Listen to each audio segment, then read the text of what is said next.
안녕하세요. 액션핏 박인우입니다. 오늘은 제가 계획에 없던 직장인 영어 공부 방법에 대한 영상을 만들게 되었어요. 제가 다음 달에 저희 회사 직원 한 명과 미국 출장을 가려고 했거든요. 그런데 그 직원이 개인 사정 때문에 못 가게 된 거예요. 그런데 제가 그 직원과 같이 출장을 가야 하는 이유는, 예를 들어 외국의 다른 회사랑 미팅을 하잖아요. 그럼 그 친구가 팔로우업, 그러니까 후속 업무를 맡아줘야 하거든요. 그래서 그 친구가 출장을 못 가니까 저도 그냥 안 가기로 지금은 결정이 난 상태입니다. 저희 회사가 아직 직원이 많지 않고, 또 어쩌다 보니까 비즈니스 영어가 되는 친구가 그 친구 하나인 거예요. 그래서 제가 우리 회사에는 비즈니스 영어가 되는 사람이 나 빼면 한 명밖에 없구나, 이 사실을 알고는 있었지만 좀 더 직시하게 되었습니다. 그래도 매출의 대부분이 외화인 회사고 수출 회사고 글로벌 마케팅 한다는 회사인데 이건 좀 아니다, 이런 생각을 좀 했고요. 그래서 저는 다른 비즈니스 영어가 안 되는 저희 회사 직원들을 앞으로 꾸준히 가스라이팅을 해서 빠르면 6개월 뒤에는 비즈니스 영어가 되게 만들어야 되겠다, 이런 생각으로 이 영상을 만들게 되었습니다. 우선 이 영상에서 다룬 영어 공부법은 성인이 된 사람들, 외국에 나가서 영어를 배울 수 없는 상황의 사람들, 특히 직장인들을 위해서 만들었어요. 어떻게 유학이나 어학연수를 나가지 않고 직장을 다니면서 영어를 배울 수 있는지 알려드릴게요. 참고로 이 방법으로 저와 같이 일하던 직원들, 팀원들이 1년에서 2년의 시간 동안 비즈니스 영어를 하게 되었고, 그 친구들은 그 뒤로 외국계 회사 커리어를 밟게 되었답니다. 먼저 영어를 어느 정도 하는 걸 목표로 잡아야 할지 알아볼게요. 영어를 할 수 있는 단계는 제 기준에 3단계가 있는 것 같아요. 영어를 자기 모국어처럼 하는 네이티브 영어, 미국이나 영국 같은 영미권 국가에서 적어도 5년 정도 공부한 유학파 영어, 그리고 여기서 가장 중요한 비즈니스 영어가 있습니다. 그리고 여기 이렇게 절치선이 있고 그 아래에 있는 생활 영어가 있죠. 이 위에 3단계와 아래의 구분은 영어를 구사해서 돈을 벌 수 있냐, 아니면 돈을 쓰는 것밖에 못하냐의 차이에 있어요. 내가 외국에 출장도 가고 면접도 보고 사업도 할 수 있으면 그건 말 그대로 비즈니스 영어가 된다는 얘기입니다. 그게 안 되면 그냥 생활 영어고요. 여기 절치선이 있는 것처럼 이 위에 3단계의 차이는 크지 않습니다. 물론 네이티브 영어, 영국식 영어 이런 게 있어 보이고 간지가 나긴 하죠. 그런데 비즈니스 영어가 되면 굳이 그 윗단계로 가지 않아도 됩니다. 물론 영어도 잘할수록 좋긴 하겠지만, 저 같은 경우는 이 비즈니스 단계에서 크게 위로 갈 필요를 느낀 적은 많지 않습니다. 그래서 여러분의 목표는 여기 윗단계에서 가장 쉬운 비즈니스 영어를 하는 것을 목표로 삼아야 합니다. 제가 생각하는 영어를 배우는 이유에 대해서 3가지를 말해볼게요. 먼저 여러가지 언어 중에서 영어는 지난 몇십 년 동안 더 중요한 언어가 되었습니다. 사실 영어를 네이티브, 그러니까 모국어로 쓰는 사람들만 하면 전 세계 80억 인구 중에서 4억이 되지 않습니다. 중국어, 스페인어가 가장 많고요. 영어는 그 다음입니다. 영어는 다른 말로 글로비시라고도 하거든요. 글로벌로 쓰는 언어란 거죠. 만일 우리가 어떤 비즈니스 목적으로 외국 사람 누군가를 만난다고 했을 때 우리와 상대방은 일단 영어로 얘기를 할 가능성이 아주 큽니다. 영어는 영국 사람, 미국 사람이 쓰는 언어이기도 하지만 한국이랑 중국 사람, 일본이랑 스페인 사람, 이런 식으로 서로가 다른 언어를 쓰는 두 국가의 언어를 연결하는 일종의 플랫폼 같은 역할을 하는 거죠. 그리고 10년, 20년 전에는 일본어, 중국어 같은 언어를 배우는 게 유행이었던 적이 있었거든요. 예를 들어 앞으로 중국이 세계를 지배하니까 중국어를 배워야 한다, 이런 얘기가 있었습니다. 그런데 제 경험으로 보면 회사 대 회사로 중국인이랑 어떤 비즈니스를 한다고 했을 때 그 중국인이 영어를 잘하는 경우가 많더라고요. 제가 있는 회사에서 중국어를 하는 한국 사람이 있어도 그냥 다 알아듣는 말로 일을 하는 게 편하니까 그냥 다 같이 영어로 미팅을 하는 거죠. 일본어 같은 경우는 일본 사람들이 평균적으로 한국 사람들보다 영어를 못하기는 하지만 일본과 우리나라의 교육 규모가 더 커지지 않고 일본이 내수 중심으로 국가 경제가 돌아가면서 일본어를 쓸 일이 더 적어진 것 같습니다. 요즘 뜨고 있는 인도 같은 경우는 대학을 나온 대부분의 인도인들은 영어를 잘한다고 봐야 하고요. 이렇게 영어는 지난 몇십 년 동안 글로벌 플랫폼으로서의 그 지위가 더 강해졌습니다. 직장인들이 영어를 배워야겠다고 마음먹는 이유 중 하나는 바로 돈. 직장인으로서는 높은 기대 연봉일 거예요. 이런 기사를 보더라도 많은 직장인들이 영어만 되면 승진, 연봉 인상에 도움이 된다고 생각합니다. 사실이기도 하고요. 그런데 저는 조금 생각이 다릅니다. 영어를 하면 바로 소득이 느는 효과보다 내가 앞으로 살아가면서 열 수 있는 문의 숫자가 더 많아지는 효과가 크다고 생각해요. 여기서 문은 당연히 기회고요. 기회가 10개였다면 영어를 하게 되면 100개, 1000개가 될 수 있습니다. 그리고 비즈니스 영어를 할 수 있게 되었을 때 당장은 아무 일도 없을지 몰라도 어느 기회가 오면 이렇게 기하급수적으로 성장할 수 있게 됩니다. 이 성장의 기회에 해당하는 건 해외 취업, 이직, 새로운 프로젝트를 맡기, 외국 회사 가기, 새로운 정보를 남들보다 빠르게 익히기 등등으로 무한하고요. 최근에 영어만큼 인기 있는 어떤 배움의 장으로서 코딩, 프로그래밍이 있죠. 실제로 프로그래밍 배우기는 제2의 영어, 광풍이다 라고도 하죠. 제 생각에 코딩은 기계랑 말하는 방법을 익히는 것이기도 하고 B2B용입니다. 비즈니스 투 비즈니스. 그러니까 취업하고 사업하고 어떤 생산적인 업무를 하는데 필요한 언어죠. 그런데 영어는 B2B도 되고 B2C, 그러니까 비즈니스 투 커스터머. 사업뿐 아니라 각각의 고객과 사람을 만나는데 쓰이는 언어이기도 합니다. 프로그래밍을 배워서 친구나 아니면 연애할 때 쓰는 경우는 보통 없잖아요. 네?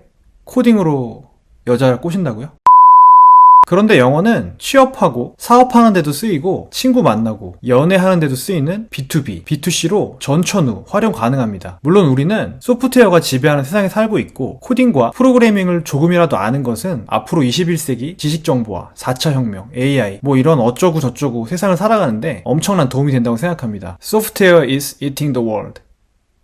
자, 그럼 어떻게 비즈니스 영어를 외국에 안 나가고 한국에서 직장을 다니면서 배울 수 있을까요? 생산자로서 혹은 노동자로서 영어를 가장 배우기 좋은 방법은 영어가 필요 없을 정도로 자기 분야에서 최고가 되는 겁니다. 쉽죠? 이렇게 봉준호 감독이나 BTS처럼 자기 분야에서 최고가 되면 막 어디 나가서 한국말 해도 됩니다. 아니, 오히려 더 그게 간지가 납니다. 물론 통역도 막 해주고 외국인들이 한국말로 하는 걸 어떻게든 알아들으려고 하겠죠. 꼭 최고가 아니어도 지금 직장인이라면 지금 하고 있는 일을 우선 잘하는 게 가장 중요합니다. 자기 분야. 그게 마케팅일 수도 있고요. 생산 라인 관리일 수도 있고요. 경영 능력일 수도 있고요. 자기 분야에서 최고가 되는 만큼 영어의 문턱이 낮아집니다. 영어를 잘하려면 먼저 영어를 쉽게 배울 수 있거나 그게 안 된다면 영어에 대한 욕심을 계속 가질 수 있는 환경을 만드는 것이 필요합니다. 그런데 그게 쉽지 않습니다. 가장 좋은 방법은 외국에 나가서 공부를 하거나 취업을 하는 건데 그건 진짜 어렵고요. 그나마 쉬운 건 글로벌로 사업을 하는 회사에 가거나 비슷한 업계에 있는 겁니다. 그런 회사에서 일하면 영어를 잘하는 사람들이 주변에 있을 가능성도 크고 그만큼 꾸준히 자극을 받게 됩니다. 저도 한국에서 외국 회사를 많이 다녔는데 이 경우에 많은 사람들이 1년, 2년 정도 시간이 지나서 비즈니스 영어를 하게 되는 경우를 많이 봤거든요. 그분들은 회사를 다니면서 꾸준히 자극을 받으면서 그 자극을 자신의 지속적인 공부와 투자로 연결해서 결국 비즈니스 영어를 하게 된 거죠. 사실 위에 두 가지 방법이 아니라면 영어 팟캐스트를 계속 듣거나 미드를 본다거나 하는 식으로 계속 영어에 자극을 받게 하는 것도 마지막 방법입니다. 인간은 결국